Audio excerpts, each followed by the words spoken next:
औज़ुबिल्लाहि मिनश्शैतानिर्रजीम बिस्मिल्लाहिर्रहमानिर्रहीम। मोमिनीन हज़रात, प्रोफ़ेसर मंज़र अब्बास की तरफ़ से सबको अस्सलामु अलैकुम वरहमतुल्लाहि वबरकातुहू। आज हम नहजुल बलागा का ख़ुतबा नंबर 8 आपके सामने बयान करेंगे और इसका उर्दू तर्जमा आप सबको जो है वो पेश करेंगे। आप इसे बखूबी सुनिए और मौला के ख़ुतबे से अपनी ज़िंदगी को तब्दील करें। तो ये ख़ुतबा नंबर 8 है जो कि ज़ुबैर के बारे में आपने इरशाद फरमाया, और जब ऐसे हालात पैदा हो गए और इसे दोबारा बैयत के दायरे में दाखिल होना पड़ेगा जिससे निकल गया है।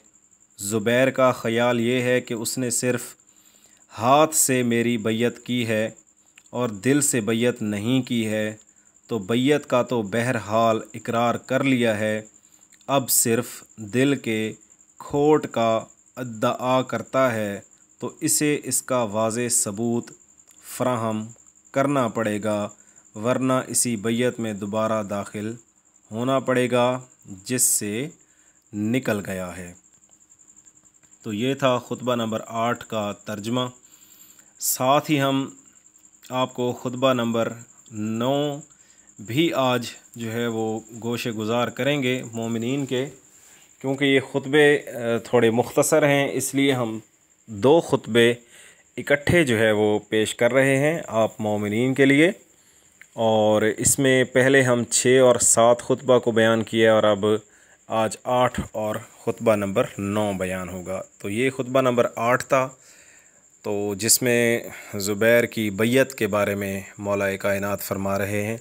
अब ख़ुतबा नंबर 9 की तरफ चलते हैं। तो ख़ुतबा नंबर 9 जिसमें आपने फरमाया कि जिसमें अपने और बाज़ मुखालिफिन के औसाफ का तज़किरा फ़रमाया है, और शायद इससे मुराद अहले जमल हैं।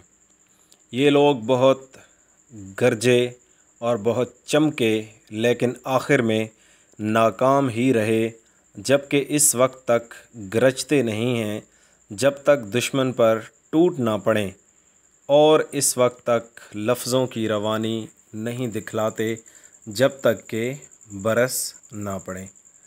तो ये आज के जो है वो 2 ख़ुतबे जिनका उर्दू तर्जमा आप तमाम मोमिनीन मोमिनात के लिए पेश किया गया।